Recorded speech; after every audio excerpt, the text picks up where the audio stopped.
NEET 2025 result വന്നു. അടിപൊളി റിസൾട്ടുമായിട്ട് ഒരുപാട് ആൾക്കാർ മെസ്സേജ് അയച്ചിട്ടുണ്ട്. എല്ലാവർക്കും നല്ല റിസൾട്ട് വാങ്ങി എല്ലാവർക്കും കൺഗ്രാജുലേഷൻ. അറ്റംപ്റ്റ് ചെയ്തിട്ട് അവിടെ ജസ്റ്റ് എത്താത്ത ആളുകൾ ഉണ്ടാവും. വിഷമിക്കേണ്ട, നിങ്ങൾക്ക് ഇനിയും ചാൻസസ് ഉണ്ട്, അല്ലെങ്കിൽ നിങ്ങൾക്ക് ബെറ്റർ ഓപ്പർച്യൂണിറ്റീസ് ഉണ്ടാവും. സോ ഈ ഒരു വീഡിയോയിൽ നമ്മൾ ഉദ്ദേശിക്കുന്നത് ഇപ്പോൾ അവൈലബിൾ ആയിട്ടുള്ള ഡാറ്റ വെച്ചിട്ട് നമ്മുടെ നീറ്റ് റിസൾട്ടിനെ ഒന്ന് അനലൈസ് ചെയ്യാൻ വേണ്ടിയിട്ടാണ്. വളരെ ഡീറ്റെയിൽഡ് ആയിട്ടുള്ള അനാലിസിസ് ഡെഫിനറ്റ്ലി ഞാൻ അടുത്ത ദിവസങ്ങളിൽ കുറച്ചുകൂടി ഡാറ്റ ലഭിച്ചതിന് ശേഷം ഇടാം. ഇതിൻ്റെ ഒരു ഫസ്റ്റ് ലുക്ക് അനാലിസിസ് ആണ്. അപ്പോൾ ആദ്യം പറയാനുള്ളത് ഒരു കട്ട് ഓഫിന്റെ വിഷയം. കട്ട് ഓഫ് ഞാൻ 530 ഒക്കെ പറഞ്ഞപ്പോൾ പല ആളുകളും സർ ഇത്രക്കൊക്കെ ആവുമോ, പല ആളുകളും പറയുന്നത് ഇവൻ ഇതിനെക്കുറിച്ച് അനലൈസ് ചെയ്യുന്ന ആളുകൾ പോലും പറയുന്നത് ഒരു 510 അല്ലെങ്കിൽ 500 490 ഒക്കെ വരും എന്നാണ്. ഞാൻ 530 എന്നാണ് ഓൾ ഇന്ത്യ കട്ട് ഓഫ് പറയുന്നത്. കാരണം എൻ്റെ ഒരു അനാലിസിസ് 25,000 ആണ് ജനറലി റാങ്ക്.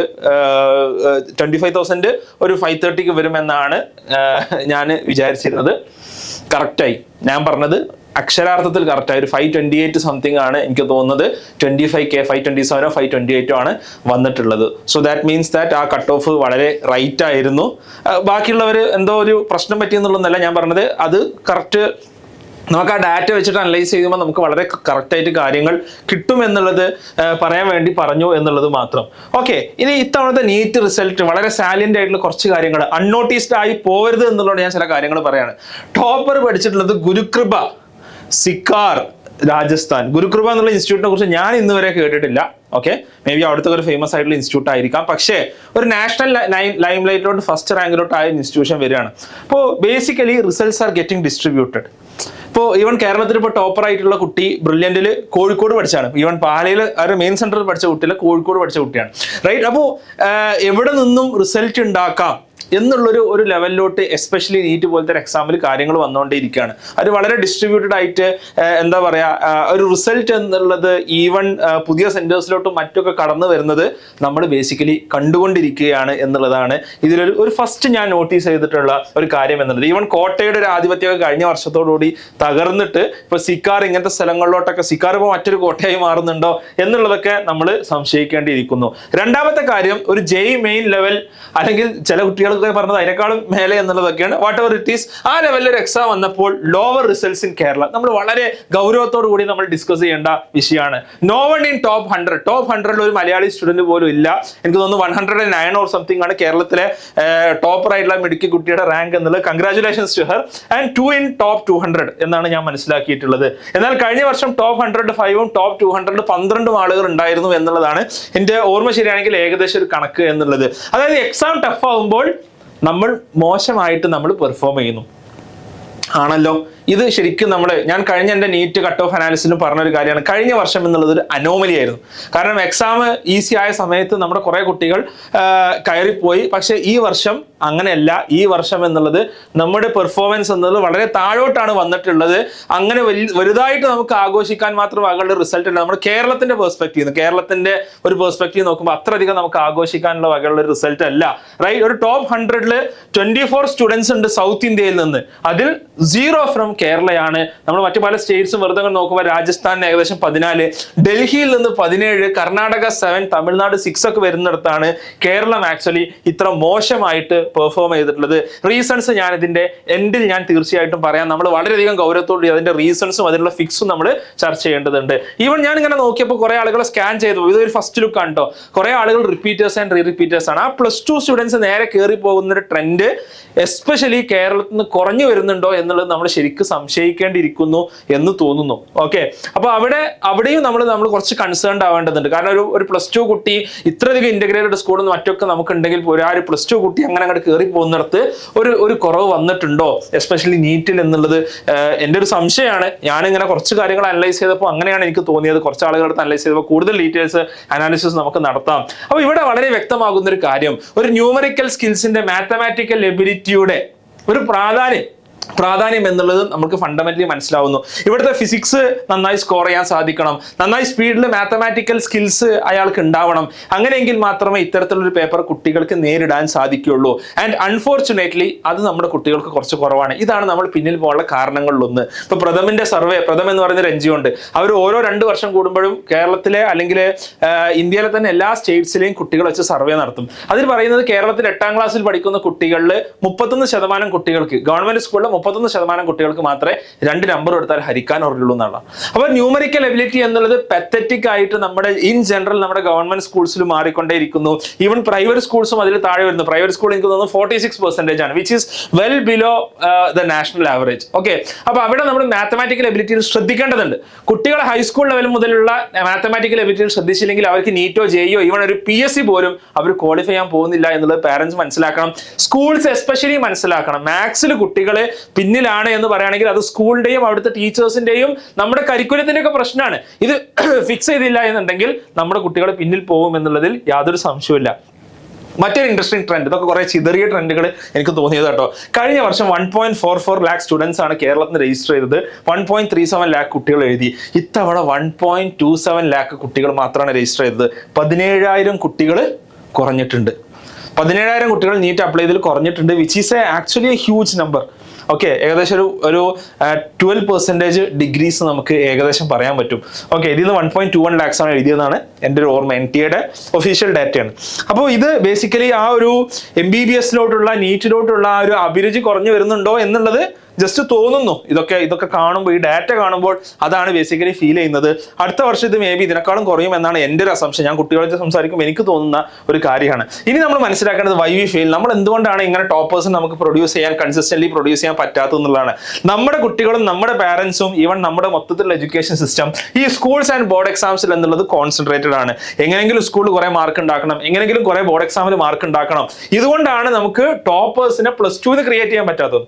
ഒരു +2 കുട്ടിയെ സംബന്ധിച്ചിടത്തോളം നമ്മൾ അവനോട് പറഞ്ഞുകൊണ്ടേയിരിക്കുന്നത് അവൻ എങ്ങനെ A+ വാങ്ങാം എന്നുള്ളതാണ്. നേരെ മറിച്ച് ഒരു നീറ്റിനെ കുറിച്ചോ JEE കുറിച്ചോ അതിനെക്കുറിച്ച് പറയുന്നില്ല ഞാൻ പറയില്ല, പറയുന്ന ആൾക്കാരുണ്ട്. അപ്പൊ ഞാൻ അടക്കമുള്ള ആൾക്കാർ പറയാറുണ്ട്.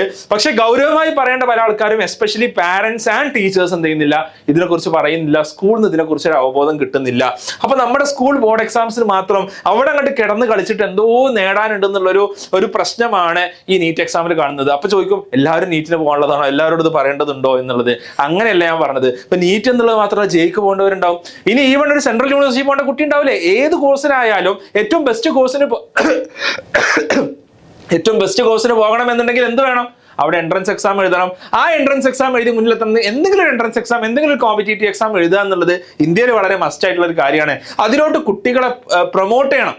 നമ്മൾ പ്രൊമോട്ട് ചെയ്യണം. അത് എല്ലാവരും നീറ്റ് എഴുതണമെന്ന് എനിക്ക് അഭിപ്രായമില്ല, അങ്ങനെ അല്ലെങ്കിൽ എല്ലാവരും JEE എഴുതണമെന്ന് അഭിപ്രായമില്ല. പക്ഷേ അവരുടെ ഒരു അഭിരുചി കണ്ടെത്തി നീ ഇന്നൊരു പരീക്ഷ എഴുതണമെന്ന് പറഞ്ഞിട്ട് നമ്മൾ കുട്ടികളെ പുഷ് ചെയ്തെടുത്താൽ ഈ ഒരു പ്രശ്നം നമുക്ക് മാറ്റാൻ സാധിക്കും. ബോർഡ് എക്സാമിന് മാർക്ക് കിട്ടും, എൻട്രൻസ് എക്സാമിന് മാർക്ക് കിട്ടും. അല്ലാതെ ബോർഡ് എക്സാമിന് മാത്രം മാർക്ക് കിട്ടാൻ വേണ്ടിയിട്ട് നമ്മൾ കുറെ ഗിമ്മിക്കുകൾ അവതരിപ്പിച്ചിട്ടൊന്നും പ്രത്യേകിച്ച് കാര്യമില്ല എന്നുള്ളത് നമ്മൾ മനസ്സിലാക്കുക. അതോടൊപ്പം തന്നെ കേരളത്തിൽ ഈ ഒരു ഇല്ലോജിക്കൽ റിപ്പീറ്റിംഗ് ട്രെൻഡ്, അതായത് നമ്മൾ ചിന്തിക്കുന്നത് എന്താ, എല്ലാ പേരൻസിനോട് സാർ നമുക്ക് +2 ആയിട്ട് പഠിച്ചു തുടങ്ങാം, അപ്പോൾ ഒരു കൊല്ലം അതിനായിട്ട് ഇരുന്നൂടെ. എന്തൊരു ബുദ്ധിശൂന്യത നിന്ന് ആലോചിച്ച് നോക്കുക. കാരണം ഇപ്പൊ നിങ്ങൾ റിപ്പീറ്റേഴ്സ് ആയ ആളുകളോ നിങ്ങൾ കമന്റ് ചെയ്യുക, നിങ്ങൾക്കിത് മനസ്സിലാവും. ഞാൻ പറഞ്ഞ കുറച്ചുകൂടി റെസൊണേറ്റ് ചെയ്യാൻ പറ്റും നിങ്ങളെപ്പോലത്തെ ആളുകളോടാണ്. നിങ്ങളിത് പറഞ്ഞു കൊടുത്താലേ താഴെയുള്ള ജനറേഷൻ ഇത് മനസ്സിലാവുള്ളൂ. നിങ്ങൾ നിർബന്ധമായിട്ടും കമന്റ് ചെയ്യുക. എന്താ പ്രശ്നം? ആ 2 കൊല്ലം കൊണ്ട് പഠിക്കാത്ത മുഴുവൻ 1 കൊല്ലം കൊണ്ട് ഒരു ക്യാപ്സ്യൂളാക്കി പഠിക്കാൻ പറ്റുമെന്നാണോ വിചാരിക്കുന്നത്? എന്തായാലും സാധ്യമല്ല. വളരെ ബുദ്ധിമുട്ടുള്ള കാര്യമാണ്. നീറ്റിന് പിന്നെയും 1 വർഷം ഉണ്ട്. ഇപ്പൊ JEE പോലത്തെ എക്സാം ആണെങ്കിൽ 6 months ഉള്ളൂ. കംപ്ലീറ്റ്ലി ഇംപ്രാക്ടിക്കൽ ആണ്. അതുകൊണ്ട് തന്നെ JEEക്ക് ഒരാൾ റിപ്പീറ്റ് ചെയ്യണമെന്ന് ചോദിച്ചാൽ ഞാൻ പൊതുവെ നീറ്റിനാണെങ്കിൽ നിങ്ങൾ വീണ്ടും പോയിക്കോളൂ, നിങ്ങൾക്ക് ഒരു അറ്റംപ്റ്റ് ചെയ്യാന്ന് പറയും. JEEക്ക് അത്രയധികം ബേസ് ഇല്ലാത്ത ഒരാൾ റിപ്പീറ്റ് ചെയ്തിട്ട് പലപ്പോഴും കാര്യമില്ല. ഒരു 80% ആൾക്കാർ റിപ്പീറ്റ് ചെയ്തിട്ട് കാര്യമില്ല. അപ്പൊ നമ്മൾ ഇപ്പൊ നീറ്റിന് പിന്നെ സമയമുണ്ടെന്ന് വിചാരിക്കാം. അപ്പൊ ഈ ഒരു കാര്യമാണ് നമ്മൾ ചെയ്തുകൊണ്ടിരിക്കുന്നത്. നേരെ മറിച്ച് ഇപ്പോൾ ഒരു 10th കഴിഞ്ഞിട്ട് ഒരു കുട്ടി ഇതിന് പ്രിപ്പയർ ചെയ്യാണ്, അല്ലെങ്കിൽ നേരത്തെ ഫൗണ്ടേഷൻസ് ഇപ്പൊ XNMയുടെ ഫൗണ്ടേഷൻ്റെ ഒക്കെ thousands of സ്റ്റുഡൻസ് പഠിക്കുന്നുണ്ട്, നീറ്റൊക്കെ ആസ്പിറൻസ് ആയിട്ടുള്ള സ്റ്റുഡൻസ് പഠിക്കുന്നുണ്ട്. അവർ നേരത്തെ പ്രിപ്പയർ ചെയ്ത് തുടങ്ങുകയാണ്. ഈ നേരത്തെ പ്രിപ്പയർ ചെയ്ത് തുടങ്ങുന്ന കുട്ടികളോട് അവർ കോമ്പീറ്റ് ചെയ്യാൻ വരുന്നത്. എന്ന് മാത്രമല്ല, ആ നേരത്തെ പ്രിപ്പയർ ചെയ്ത് തുടങ്ങുമ്പോൾ അവർക്ക് സമയം കിട്ടുകയാണ് കുറച്ചും കൂടി നന്നായിട്ട് പ്രിപ്പയർ ചെയ്യാൻ. ഇപ്പൊ 11th ഒരു കുട്ടി പ്രിപ്പയർ ചെയ്യാൻ തുടങ്ങിയാൽ അവർക്ക് 2 വർഷമുണ്ട്. ആ 2 വർഷം സ്കൂളിന്റെ കൂടെ കുറച്ച് സ്ട്രഗിളിംഗ് ആണ്. പക്ഷെ അവൻ പഠിച്ചു തുടങ്ങിയാൽ ഈവൻ അവന് അങ്ങനത്തെ ഒരാൾക്ക് ഇത്തവണ ഒരു 450 അല്ലെങ്കിൽ 460 കിട്ടിയെന്ന് വിചാരിക്കാം. അത്യാവശ്യം ബേസ് ഉണ്ടാക്കി ഒരു 460 കിട്ടിയെന്ന് വിചാരിക്കാം. എന്നാലും 300 വെച്ച് റിപ്പീറ്റ് ചെയ്യുന്നതിനേക്കാളും എത്രയോ ഒരു ഹെഡ് സ്റ്റാർട്ടാണ് 460 വെച്ച് റിപ്പീറ്റ് ചെയ്യുന്ന ആൾക്ക് കിട്ടുന്നത്. അല്ലേ? ഞാൻ മനസ്സിലാക്കണം ഇത്തവണ ടോപ്പർ ആയിട്ടുള്ള കുട്ടി കഴിഞ്ഞ തവണ 646 മാർക്ക് +2ന്റെ കൂടെ വാങ്ങിയെന്ന് എവിടെ ഞാൻ പോസ്റ്റർ കണ്ടു. 646 മാർക്ക് വാങ്ങിയതാണ്, എന്നിട്ടാണ് ആ കുട്ടി റിപ്പീറ്റ് ചെയ്യാൻ പോകുന്നത് എന്നുള്ളത്. കാരണം ആ കുട്ടിയെ സംബന്ധിച്ചിടത്തോളം അതാണ് അഡ്വാൻറ്റേജ്. ആ 646 കിട്ടി കഴിഞ്ഞ തവണ അതിന്റെ അടുത്തെത്തി. അപ്പൊ ആ കുട്ടിയെ സംബന്ധിച്ചിടത്തോളം നല്ല ഹ്യൂജ് അഡ്വാൻറ്റേജ് ആണത്. എന്നാൽ ഇത് മനസ്സിലാക്കാതെ +2 കഴിഞ്ഞിട്ട് ആരെങ്കിലും തുടങ്ങാന്ന് വിചാരിക്കുന്നുണ്ടെങ്കിൽ, ഇപ്പൊ ഇത് കേൾക്കുന്ന +1 അല്ലെങ്കിൽ +2 ഇപ്പൊ ജസ്റ്റ് എത്തിയ കുട്ടികൾ അല്ലെങ്കിൽ +1 കയറിയ കുട്ടികളോ നിങ്ങളോടാണ് മക്കളെ പറഞ്ഞത്. നിങ്ങൾക്ക് ഇതൊക്കെ ആഗ്രഹം ഉണ്ടെന്നുണ്ടെങ്കിൽ ഇപ്പോഴേ തുടങ്ങുക. എവിടെയെങ്കിലുമൊക്കെ കോച്ചിങ്ങിന് ഇന്ന് ഓൺലൈനും ഓഫ്ലൈനായിട്ടൊക്കെ ഒരുപാട് ഓപ്ഷൻസ് ഉണ്ട്. എന്തെങ്കിലും ഒരു ഓപ്ഷൻ പേഴ്സ് ചെയ്തിട്ട് നിങ്ങൾ ഇപ്പോഴേ തുടങ്ങുക, നിങ്ങൾ നന്നായിട്ട് അധ്വാനിക്കാൻ തുടങ്ങുക. ഇനി നിങ്ങൾക്ക് അറ്റ്ലീസ്റ്റ് നിങ്ങൾക്ക് എൻട്രൻസ് ഉറപ്പായിട്ട് നിങ്ങൾക്ക് കിട്ടിയില്ല എന്നുണ്ടെങ്കിൽ നിങ്ങൾക്ക് ഇനി ഒരു വർഷം റിപ്പീറ്റ് ചെയ്യുമ്പോൾ നിങ്ങൾക്ക് എത്രയോ വലിയ അഡ്വാൻറ്റേജ് ആണെന്നുള്ളത് മനസ്സിലാക്കുക. അതോടൊപ്പം തന്നെ ഈ ഒരു ഫൗണ്ടേഷൻ പ്രോഗ്രാംസ് ഇല്ലാത്തത് നേരത്തെ നമ്മളൊക്കെ ഇപ്പോൾ ഞാൻ കഴിഞ്ഞ ഒരു 3-4 വർഷമായിട്ട് നിരന്തരം പറഞ്ഞുകൊണ്ടിരിക്കുന്ന ഒരു കാര്യമാണ്, റൈറ്റ്? നമ്മൾ എന്ത് ചെയ്യണം? നമ്മൾ കുട്ടികളെ നേരത്തെ നമ്മൾ പ്രിപ്പയർ ചെയ്ത് തുടങ്ങണം. അത് കുട്ടികളുടെ മേലെ പ്രഷർ കൊടുക്കുന്നതല്ല, അത് കുട്ടികൾക്ക് സമയം കൊടുക്കുന്നതാണ്. അവർക്ക് നമ്മളൊരു ആനുകൂല്യം കൊടുക്കുകയാണ്. അവർക്ക് നിങ്ങൾ 2 കൊല്ലം പഠിക്കുന്നത് 4 കൊല്ലം കൊണ്ട് പഠിച്ചാൽ മതി എന്ന് നമ്മൾ അവരോട് പറയാണ്. ഈ ഒരു ആനുകൂല്യമാണ് നമ്മൾ കുട്ടികളോട് കൊടുക്കുന്നത്. അതിനർത്ഥം നിങ്ങൾ 9ാം ക്ലാസ്സിൽ തന്നെ എന്താണ്, നിങ്ങൾ ഡോക്ടർ ആവണം നിർബന്ധം പിടിക്കാതൊന്നല്ല അതിന്റെ അർത്ഥം. നമ്മൾ കുട്ടികൾ റെഡി ആവണം. ഇന്ത്യ കോമ്പറ്റീറ്റീവ് ആണ്. ഇന്ത്യയിൽ 145 കോടി ജനങ്ങളുണ്ട്. ഈ 145 കോടി ജനങ്ങളിൽ 22 ലക്ഷം ആൾക്കാർ, 23 ലക്ഷം ആൾക്കാർ നീറ്റ് പരീക്ഷ എഴുതുന്നുണ്ട്, 15 ലക്ഷം ആൾക്കാർ JEE പരീക്ഷ എഴുതുന്നുണ്ട്. അവരിടയിൽ നിന്നൊരു ടോപ്പ് 50,000 ടോപ്പ് 25,000 നമ്മുടെ കുട്ടികൾ എത്തണം എന്നുണ്ടെങ്കിൽ there should be enough effort. ആ എഫേർട്ട് എന്നുള്ളത് നമ്മുടെ കുട്ടികൾ മത്സരിക്കുന്നത് നമ്മുടെ സ്കൂളിലെ കുട്ടികളോടോ അല്ലെങ്കിൽ നമ്മുടെ സ്റ്റേറ്റിലെ കുട്ടികളോടോ ഒന്നും അല്ല എന്നുള്ളത് നമ്മൾ മനസ്സിലാക്കുക. നമ്മുടെ കുട്ടികൾ ഈ നേരത്തെ പറഞ്ഞതുപോലെ രാജസ്ഥാനിലെ സീക്കാറിൽ നിന്നും അതേപോലെ തന്നെ ഹൈദരാബാദിൽ നിന്നും ഡൽഹിയിൽ നിന്നും എല്ലാം വരുന്ന കുട്ടികളോടാണ് മത്സരിക്കുന്നത്. അവിടെ മത്സരിച്ച എയിംസിലോ ജിപ്മറിലോ IIT-ലോ NIT-ലോ സീറ്റ് നേടണം എന്നുണ്ടെങ്കിൽ നമ്മുടെ കുട്ടികൾ നേരത്തെ അധ്വാനിച്ചു തുടങ്ങണം. ഇതാണ് യാഥാർത്ഥ്യം. ഈ യാഥാർത്ഥ്യത്തിന് നേരെ ആര് കണ്ണടച്ച് ഇരുട്ടാക്കിയിട്ടും കാര്യമില്ല. ഓക്കെ, അപ്പോൾ ഈ വർക്ക് എടുക്കാൻ നിങ്ങൾ തയ്യാറുണ്ടോ? I welcome you to X&Y. നിങ്ങൾക്ക് 6 മുതൽ 10 വരെ ക്ലാസ്സിലെ സ്റ്റുഡൻസിന് നമ്മുടെ ഫൗണ്ടേഷൻ പ്രോഗ്രാം ഉണ്ട്. 4000-ലധികം സ്റ്റുഡൻസ് പഠിക്കുന്നുണ്ട്. നിങ്ങൾക്ക് താഴെയുള്ള ലിങ്കിൽ ക്ലിക്ക് ചെയ്തിട്ട് നിങ്ങൾക്ക് നിങ്ങളുടെ ഇൻട്രസ്റ്റ് അറിയിക്കാം. Will get in touch. But ഞാൻ പറഞ്ഞു വരുന്നത്, ഇനിയിപ്പോൾ ഒരാൾക്ക് ഫൗണ്ടേഷൻ ഇല്ല, എത്രയും നേരത്തെ നിങ്ങൾ പഠിച്ചു തുടങ്ങുന്ന അത്രയും നേരത്തെ നിങ്ങൾ പഠിച്ചു തുടങ്ങണം. ഇപ്പം ഇത് കേൾക്കുന്ന +1-ലെയും +2-ലെയും കുട്ടികളുണ്ടെന്നുണ്ടെങ്കിൽ നിങ്ങൾ നിർബന്ധമായിട്ടും ഇപ്പോൾ തന്നെ ഈ എക്സാംസിന് നിങ്ങൾ പഠിച്ചു തുടങ്ങണം. ഏത് എക്സാം ആയിക്കോട്ടെ. എല്ലാവരും നീറ്റിന് പോകണ്ട. JEE ആവട്ടെ, CUET ആവട്ടെ, UCED ആവട്ടെ, NIDDAT ആവട്ടെ, IMUCET ആവട്ടെ, ഐസർ ആപ്റ്റിറ്റ്യൂഡ് ടെസ്റ്റ് ആവട്ടെ, കീം ആവട്ടെ, കുസാറ്റിന്റെ അഡ്മിഷൻ ടെസ്റ്റ് ആവട്ടെ, നിങ്ങൾ എത്രത്തോളം നേരത്തെ പഠിച്ചു തുടങ്ങുന്നോ അത്രത്തോളം വലിയ അഡ്വാൻറ്റേജ് നിങ്ങൾക്ക് കിട്ടും എന്നുള്ളത് നിങ്ങൾ ഡെഫിനറ്റ്ലി മനസ്സിലാക്കുക. ഓക്കെ, അപ്പോൾ ഒരു delayed gratification versus instant gratification. നമുക്ക് എന്ത് ചെയ്യാം? ഇപ്പോൾ 1 വർഷം കൊണ്ട് ചെയ്യാം, അല്ലെങ്കിൽ പെട്ടെന്ന് എന്ത് ചെയ്യാം, പെട്ടെന്ന് റിസൾട്ട് ഉണ്ടാവണം. അങ്ങനെയല്ല എൻട്രൻസ് വർക്ക് ചെയ്യുന്നത്. വേദ് രാഹോട്ടി എന്ന് പറയുന്ന പയ്യൻ, അവൻ കഴിഞ്ഞ വർഷം JEEക്ക് ഏറ്റവും റെക്കോർഡോട് കൂടി ഫസ്റ്റ് റാങ്ക് വാങ്ങി. അവൻ ഒളിമ്പ്യാഡ്സ് വിന്നർ ആയിരുന്നു. അവൻ 7ാം ക്ലാസ്സിന് അതിനുവേണ്ടി പ്രിപ്പറേഷൻ തുടങ്ങിയതാ, അല്ലെ? അപ്പൊ അത്തരം ആളുകൾക്ക് എന്തുണ്ട്? ഒരു കോമ്പൗണ്ടിങ് എഫക്റ്റ് ഉണ്ട് ലൈഫിൽ.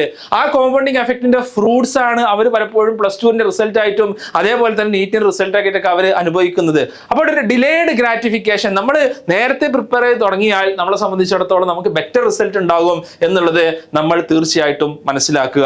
ഒരുപാട് ആൾക്കാർ ഇപ്പോൾ മെസ്സേജ് അയക്കുന്നുണ്ട്, സർ കേരള റാങ്ക് എന്തായിരിക്കും, ഞങ്ങൾക്ക് ഇന്നത്തെ മെഡിക്കൽ കോളേജൊക്കെ കിട്ടാൻ സാധ്യത ഉണ്ടോ? എൻ്റെ അടുത്ത് ഇപ്പോൾ പറയാൻ എൻ്റെ അടുത്ത് പ്രത്യേകിച്ച് ഡാറ്റ ഒന്നുമില്ല. I'm analysing the data and soon I will try to എന്താ പറയുക, നിങ്ങൾ you follow me and subscribe me. ഞാൻ സൂൺ എന്ത് ചെയ്യാം, നിങ്ങൾക്ക് ഈ ഒരു ഡാറ്റയുമായി നിങ്ങളുടെ അടുത്ത് വരാൻ വേണ്ടി ഞാൻ ശ്രമിക്കാം എന്നുള്ളത് മാത്രമാണ് എനിക്കിപ്പോൾ പറയാനുള്ളത്. അപ്പോൾ സ്വാഭാവികമായിട്ടും മോഹങ്ങളുണ്ടാവും, മോഹഭംഗങ്ങളുണ്ടാവും, പ്രതീക്ഷകളുണ്ടാവും, നഷ്ടങ്ങളുണ്ടാവും. ഇതെല്ലാം ഈ ഒരു പരീക്ഷയുടെ പാർട്ട് ആൻഡ് പാഴ്സലാണ് എന്നുള്ളത് മനസ്സിലാക്കുക. നിങ്ങളുടെ ഏതെങ്കിലും ഒരു റാങ്കോ അല്ലെങ്കിൽ ഏതെങ്കിലും ഒരു മാർക്കോ നിങ്ങളുടെ ലൈഫിനെയോ ഫ്യൂച്ചറിനെയോ ഒന്നും എന്ത് ചെയ്യാൻ പോകുന്നില്ല. അത് ഭയങ്കരമായിട്ട് ഡെഫിനറ്റ്ലി എന്താണ് പറയുക, MBBS എടുക്കേണ്ടവർ അതിന് പോകും, വെറ്റിനറിക്ക് പോകേണ്ടവർ അതിന് പോകും, BDSന് പോകേണ്ടവർ അതിന് പോകും. പക്ഷെ അതിനപ്പുറം നല്ലൊരു പേഴ്സണാലിറ്റി ഉണ്ടാക്കിയെടുക്കാൻ ശ്രമിക്കുക. പരാജയങ്ങൾ ഉണ്ടായിട്ടുണ്ടാവും, സെറ്റ് ബാക്സ് ഉണ്ടാക്കിയിട്ടുണ്ടാവും. അതിന്റെ കാരണങ്ങൾ അന്വേഷിച്ച് ആ പരാജയങ്ങൾ ഇനിയുള്ള ലൈഫിൽ ഉണ്ടാക്കാതിരിക്കാൻ നല്ല പ്ലാനിങ്ങോട് കൂടി മുന്നോട്ട് പോകാം. മേ ബി നമുക്ക് MBBS കിട്ടില്ല, ദാറ്റ്സ് ഫൈൻ. BDS കിട്ടി. ഓ എനിക്ക് BDS ആണേ, എന്നെ കൊണ്ട് ഒന്നിനും പറ്റൂലേ, എന്നെ കൊണ്ട് എൻ്റെ ലൈഫേ പോയി എന്നുള്ളതിന് പകരം ആ BDS വെച്ചിട്ട് എനിക്ക് എന്ത് ചെയ്യാൻ പറ്റും, എനിക്ക് അടിപൊളിയായിട്ട് എങ്ങനെ PG പ്ലാൻ ചെയ്യാൻ പറ്റും, എനിക്ക് ഏത് രാജ്യത്ത് ചെന്ന് സെറ്റിൽ ചെയ്യാൻ പറ്റും, എനിക്ക് എന്തെല്ലാം സർട്ടിഫിക്കേഷൻസ് നേടാൻ പറ്റും എന്ന് നിങ്ങളൊന്ന് ആലോചിച്ച് നോക്കിയേ. നിങ്ങളുടെ ലൈഫിൽ ചേഞ്ചസ് ഉണ്ടാവും. അതല്ല നിരാശയുടെ ഒരു കൂമ്പാരമായിട്ട് ലൈഫിനെ മാറ്റരുത്. നേരെ മറിച്ച് പ്രതീക്ഷയുടെ നിറവെളിച്ചത്തിൽ നിങ്ങൾ ലൈഫിനെ കൊണ്ടുപോകാൻ നിങ്ങൾ ശ്രമിക്കുക. എനിക്കത് കിട്ടാത്തുണ്ടാവും, ഇത് കിട്ടാത്തുണ്ടാവും, MBBS കിട്ടിയിട്ടുണ്ടാവില്ല, ചിലപ്പോൾ ഒരു ഡിഗ്രിക്ക് പോകേണ്ടിനും പ്ലാൻ ചെയ്യുക. ഇത്രയും കാലത്ത് നമ്മുടെ എന്തെങ്കിലും ഒരു സെറ്റ് ബാക്കിനുള്ള കാരണം എന്നുള്ളത് എന്താണ്? നമ്മുടെ പ്ലാനിങ്ങിന്റെ അഭാവമാണ്. അപ്പൊ ഇനി അങ്ങോട്ട് നമ്മൾ കൃത്യമായി പ്ലാൻ ചെയ്ത് മുന്നോട്ട് പോവുക എന്നുള്ളതാണ് ഈ ഒരു നീറ്റ് പരീക്ഷ നമ്മെ പഠിപ്പിക്കേണ്ട പാഠം എന്നുള്ളത്. അല്ലാതെ നമ്മളെ നിരാശയുടെ പടുകുഴിയിലേക്ക് തള്ളിയിടുക എന്നുള്ളതല്ല നീറ്റിന്റെ റിസൾട്ട് ചെയ്യേണ്ടത് എന്നുള്ളത് നിങ്ങൾ ഓരോരുത്തരും മനസ്സിലാക്കുക. ഇത്രയാണ് എൻ്റെ പ്രിയപ്പെട്ട കുട്ടികളോടും രക്ഷിതാക്കളോടും പറയാനുള്ളത്. ഇനിയും ഇൻസൈറ്റ്സുമായിട്ട് വരാം. തീർച്ചയായിട്ടും നിങ്ങളുടെ വിലയേറിയ കമന്റുകൾ, നിങ്ങളുടെ അഭിപ്രായങ്ങളെ എല്ലാം പ്രതീക്ഷിച്ചുകൊണ്ട് അവസാനിപ്പിക്കുന്നു. Thanks, all the best.